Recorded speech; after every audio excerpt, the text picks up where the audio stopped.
പാമ്പുകൾ സ്കൂളുകളിലാണ് പാമ്പ് കടിച്ച് കുട്ടികളൊക്കെ മരണപ്പെടുന്ന അവസ്ഥയൊക്കെ ഉണ്ടായത്. അതിനെക്കുറിച്ച് സ്കൂൾ തുറക്കുന്നതിന് മുമ്പ് തന്നെ ബഹുമാനപ്പെട്ട വിദ്യാഭ്യാസ മന്ത്രി സ്കൂളുകളിൽ കഴിഞ്ഞ വർഷം ഉണ്ടായതുപോലെ പാമ്പ് കടിച്ച് കുട്ടികൾ മരിക്കുന്ന സാഹചര്യം ഉണ്ടാകാതിരിക്കാൻ വേണ്ടി ഇടപെടണമെന്നാണ് എനിക്ക് പറയാനുള്ളത്. അക്കാര്യത്തിൽ കുടിവെള്ള പ്രശ്നത്തിൽ വാട്ടർ അതോറിറ്റി മറുപടി പറയണം. മാത്രമല്ല ഇത്രയും കാലം 10 വർഷം സംസ്ഥാനം ഭരിച്ച പിണറായി ഗവൺമെൻറ്റും അതിൽ മന്ത്രിയായ ശ്രീ ശിവൻകുട്ടിയും അരുവിക്കരയിൽ നിന്നും തിരുവനന്തപുരത്തേക്ക് വെള്ളം എത്തുമ്പോഴേക്കും ഉണ്ടാകുന്ന ലീക്കേജ് പരിഹരിക്കാൻ കഴിഞ്ഞ 10 വർഷമായി അവരെന്താണ് ചെയ്തിട്ടുള്ളത്? വാട്ടർ അതോറിറ്റിയുടെ സൂപ്രണ്ടിങ് എഞ്ചിനീയർ ഉൾപ്പെടെയുള്ള ഉദ്യോഗസ്ഥന്മാർ കോർപ്പറേഷൻ വിളിച്ച യോഗത്തിൽ വന്ന് പറഞ്ഞത് അവർ നിസ്സഹായരാണ്. ഈ അരുവിക്കരയിൽ നിന്ന് കൊണ്ടുവരുന്ന വെള്ളം ഇവിടെ എത്തുന്നില്ല, ലീക്കായി പോകുന്നു. ഇത് പരിഹരിക്കാൻ ഒരു മെക്കാനിസം ചെയ്തിട്ടില്ല. അതാണ് തിരുവനന്തപുരം നഗരത്തിലെ കുടിവെള്ള പ്രശ്നത്തിന് പ്രധാനപ്പെട്ട കാരണം. അതിനവർ മറുപടി പറയണം.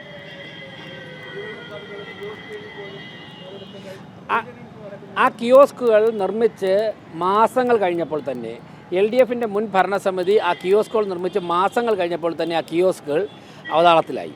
അതുപോലെ തന്നെ ഈ ടോയ്ലറ്റുകളും 1-2 മാസത്തിലപ്പുറം ഇന്നുവരെ പ്രവർത്തിച്ചിട്ടില്ല. ഞങ്ങൾ ഈ ടോയ്ലറ്റും കിയോസ്കും ഒക്കെ തന്നെ വന്നുടനെ പരിശോധിച്ചു. അതിൽ കരാറെടുത്തിരിക്കുന്ന എല്ലാവരുടെയും കരാർ കാലാവധി കഴിഞ്ഞിട്ടുണ്ട്. അപ്പോൾ കഴിയുന്നതിന് മുമ്പ് തന്നെ അവരത് പൂർണ്ണമായിട്ട് പണി ചെയ്തിരുന്നില്ല. ഇനി ഇപ്പോൾ കോഡ് ഓഫ് കോണ്ടാക്റ്റ് കഴിഞ്ഞതിന് ശേഷം ഞങ്ങൾ പുതിയ കരാറൊക്കെ വിളിച്ചിട്ട് മാത്രമേ ആ കാര്യങ്ങൾ ചെയ്യാൻ സാധിക്കുകയുള്ളൂ.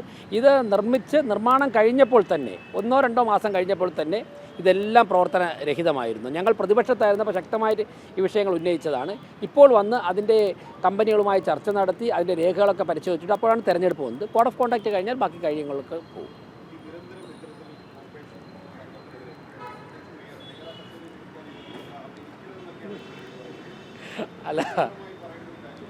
അല്ല യോഗ്യതയൊക്കെ ജനങ്ങളാണ് തീരുമാനിക്കേണ്ടത്. അദ്ദേഹത്തിന് എല്ലാവരുടെയും യോഗ്യതയൊന്നും തീരുമാനിക്കാനുള്ള അധികാരമൊന്നും ജനങ്ങൾ കൊടുത്തിട്ടില്ല. ഇതിൻ്റെ പ്രശ്നം ഞാൻ അന്വേഷിച്ചു. ഈ നിരന്തരം അദ്ദേഹം ഇങ്ങനെയൊക്കെ പറയുന്നത് കൊണ്ട് കുറേ ദിവസം കൊണ്ട് അദ്ദേഹം പറയുന്നതുകൊണ്ട് ഞാൻ അന്വേഷിച്ചു. അപ്പം എനിക്ക് മനസ്സിലായത് പശ്ചിമ ബംഗാളിലും ത്രിപുരയിലും ഒക്കെ ചിലർക്ക് ഇങ്ങനെ പ്രശ്നങ്ങളുണ്ടായിരുന്നു. പ്രത്യേകിച്ച് ഒന്നും വേണ്ട, കുറച്ച് ദിവസം കഴിയുന്നത് മാറിക്കോളും, യോഗയൊക്കെ ചെയ്താൽ മതിയാവും, അല്ലാതെ പ്രത്യേകിച്ച് മരുന്നിൻ്റെ ഒന്നും ആവശ്യമില്ല എന്നാണ് അവിടുത്തെ അനുഭവങ്ങളിൽ നിന്ന് മനസ്സിലാക്കാൻ സാധിച്ചത്. പിന്നെ മറ്റൊന്നിരിക്കും തോന്നുന്നത്, ഈ ഇവിടുത്തെ LDFിൻ്റെ കൗൺസിൽ പാർട്ടി നേതാവ് ശ്രീ ദീപക്കാണ്. അപ്പോൾ അദ്ദേഹത്തിനും അവരുടെ ആക്ടിംഗ് സെക്രട്ടറി റഹീമിനൊക്കെ എന്തെങ്കിലുമൊക്കെ പറയാനുള്ളൊരു സ്കോപ്പ് കൊടുക്കണം. എല്ലാ കാര്യത്തിലും ഈ വിദ്യാഭ്യാസ മന്ത്രി എൻ്റെ ഒരു കോർപ്പറേഷൻ്റെ പ്രതിപക്ഷ നേതാവായിട്ട് മാറുന്നത് എന്തിനാണെന്ന് ആലോചിക്കണം. പക്ഷേ എനിക്ക് തോന്നുന്നിപ്പം ആരെങ്കിലും ഒരാൾ രാജിവെച്ചിട്ടോ അല്ലെങ്കിൽ SP ദീപക്കിൻ്റെ ഓഫീസിൽ അദ്ദേഹം ഇരുന്നിട്ട് ഇവിടെ പ്രതിപക്ഷ നേതാവിൻ്റെ കസേരയിൽ വന്നിരുന്നു കഴിഞ്ഞാൽ കുറച്ചുകൂടി ചർച്ചകൾ നമുക്ക് സൗകര്യപ്രദമായിട്ട് ചെയ്യാം. കാരണം ഒരു 10-40 വർഷത്തെ LDF ഭരണത്തിൻ്റെ കാര്യങ്ങൾ പറയണം. ഇനി മറ്റൊരാശങ്ക കൂടി ഉണ്ടാവാനുള്ള സാധ്യതയുണ്ട്. കാരണം പതിറ്റാണ്ടുകളായി ഈ കോർപ്പറേഷൻ ഉടമസ്ഥയുള്ള കടകളൊക്കെ കൈവശം വെച്ചുകൊണ്ടിരുന്ന ആൾക്കാരൊക്കെ ഉണ്ടല്ലോ, അവരിൽ ചിലർക്കൊക്കെ ഒഴിയേണ്ടി വരും. കാര്യം തുച്ഛമായ വാടകയ്ക്കൊക്കെ ഇനി കടകളൊക്കെ കൈവശം വെച്ചിരുന്നത്. കഴിഞ്ഞ ദിവസം ലക്ഷക്കണക്കിന് രൂപ ഓരോ വർഷവും പിരിഞ്ഞു കിട്ടുന്ന ഒരു ഓഡിറ്റോറിയം ഉണ്ട് അമ്പലത്തറ ഭാഗത്ത്, AC ഓഡിറ്റോറിയമാണ്. ആ ഓഡിറ്റോറിയം വർഷങ്ങൾക്ക്, എനിക്ക് തോന്നുന്നു 10 വർഷത്തേക്കായിട്ട് കരാർ കൊടുത്തിരിക്കുകയാണ്. അതൊക്കെ നിസ്സാര തുകയ്ക്കാണ് കൊടുത്തിരിക്കുന്നത്. ഞങ്ങളുടെ സ്റ്റാൻഡിംഗ് കമ്മിറ്റി ചെയർമാൻ അവിടെ പരിശോധന നടത്തിയിരുന്നു. അപ്പോൾ അങ്ങനെയുള്ള ചില തടസ്സപ്പെടലുകൾ ഉണ്ടാകുമെന്നുള്ളൊരു ആശങ്ക പലർക്കും ഉണ്ട്. ആ ആശങ്കകളാണ് ഇതിലൊക്കെ പ്രതിഫലിക്കുന്നത്. എന്തായാലും തൽക്കാലം 2030 ഡിസംബറിലെ കാവിലെ പാട്ട് മത്സരത്തിന് നമുക്ക് കാണാം. അതുവരെ ജനങ്ങൾ തന്ന വിധി അംഗീകരിക്കുക എന്നുള്ളതാണ് കരണീയമായിട്ടുള്ളത്. അല്ലെങ്കിൽ വീണ്ടും പരിഹാസപാത്രമായിക്കൊണ്ടിരിക്കും. ആണോ? അതങ്ങ് അവരങ്ങ് അവസാനിപ്പിച്ചാൽ മതി. ഇപ്പം അവരതൊക്കെ അവസാനിപ്പിച്ചാൽ മതി. എൻ്റെ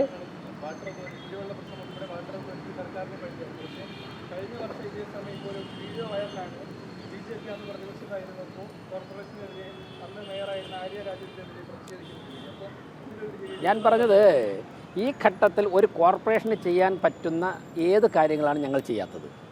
ഞങ്ങൾക്ക് ചെയ്യാൻ സാധിക്കുന്നത് കിട്ടുന്ന ജലത്തെ, ഞാൻ പറയട്ടെ സുഹൃത്തെ, കിട്ടുന്ന ജലം ടാങ്കറുകളിൽ ജനങ്ങൾക്ക് എത്തിച്ചു കൊടുക്കുക. ടാങ്കറിൻ്റെ പൈസ കോർപ്പറേഷൻ അടയ്ക്കുന്നു, സൗജന്യമായി എത്തിച്ചു കൊടുക്കുക. ഇതെല്ലാം ഇക്കാര്യം വളരെ ഭംഗിയായിട്ട് ഇക്കാര്യം നമ്മൾ ചെയ്തപ്പോഴേക്കും ഈ പറയുന്ന ഇദ്ദേഹം എന്താ പറഞ്ഞത്? അദ്ദേഹം പറഞ്ഞത് ഷോ ഓഫ് കാണിക്കുന്നതാണ്. ജനങ്ങൾക്ക് ടാങ്കറിൽ വെള്ളം കൊണ്ട് കൊടുക്കുമ്പോഴേക്കും ഷോ ഓഫ് കാണിക്കുന്നതാണ്. ഇത് അത്രത്തോളം അസഹനീയമാണ്. തോറ്റാൽ വലിയ ഡെക്കറേഷനൊന്നും ഇല്ലാതെ തോറ്റു, ജനങ്ങൾ തോൽപ്പിച്ചു എന്നങ്ങ് സമ്മതിക്കുക. ഞങ്ങളൊക്കെ തിരഞ്ഞെടുപ്പിൽ തോറ്റിട്ടുണ്ടല്ലോ. ഇത് ഒരു തവണ എൻ്റെ പ്രശ്നം കോർപ്പറേഷൻ കയ്യിൽ നിന്ന് പോയപ്പോഴേ ഉണ്ടാകുന്ന ഈ മീനിനെ പിടിച്ച് കടലിൽ നിന്നും കരയിലേക്ക് ഇട്ടതുപോലുള്ള ഒരു ശ്വാസം മുട്ടലാണ് അനുഭവിക്കുന്നത്. അങ്ങനെ വേണ്ട, അത് ജനങ്ങൾ തീരുമാനിച്ചില്ലേ, ജനങ്ങളുടെ പ്രസ്ഥാനമല്ലേ.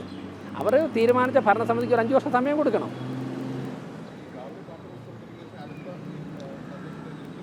അങ്ങനെയാണല്ലേ സ്വാഭാവികമായിട്ട് ചെയ്യുന്നത്. 5 വർഷമല്ലേ ഒരു ഭരണസമിതിക്ക്. ആ 5 വർഷം പ്രതിപക്ഷമായിട്ട് പ്രവർത്തിക്കട്ടെ, ഒരു മികച്ച പ്രതിപക്ഷമാണെന്ന് തെളിയിക്കട്ടെ. അപ്പോഴേക്കും ഭരണപക്ഷത്തെക്കാൾ മികച്ച പ്രതിപക്ഷമാണെന്ന് തെളിയിച്ചാൽ ജനങ്ങൾ അവസരം കൊടുക്കും. ഇതിൻ്റെ പ്രശ്നം എന്ന് വെച്ചാൽ ഭരണഘടനയിലും നമ്മുടെ റെപ്രസെൻറ്റേറ്റീവ് ഓഫ് പീപ്പിൾസ് ആക്ടിലും ഒക്കെ തന്നെ ഇത് എഴുതി വെച്ചിട്ടുണ്ടല്ലോ. അത് നമ്മൾ കാത്തിരിക്കാൻ തയ്യാറാവണ്ടേ? ഞാൻ വളരെ ഞാൻ വളരെ നേരത്തെ ഞങ്ങൾ ചുമതലയിൽ വന്ന് 1 മാസം കഴിഞ്ഞപ്പോൾ തന്നെ ഇങ്ങനെയുള്ള സ്റ്റേറ്റ്മെൻറ്റ് വന്നപ്പോഴൊക്കെ ഞാൻ പറഞ്ഞല്ലോ, നമ്മൾ രാഷ്ട്രീയത്തിൽ ചില കാര്യങ്ങൾ ആസ്വദിക്കണം, ചില കാര്യങ്ങൾ പ്രതികരിക്കണം, ചില കാര്യങ്ങൾ തിരുത്തണം. അപ്പോൾ അങ്ങനെ നിങ്ങൾക്ക് ഏതോ രീതിയിലുണ്ട് എടുക്കാം.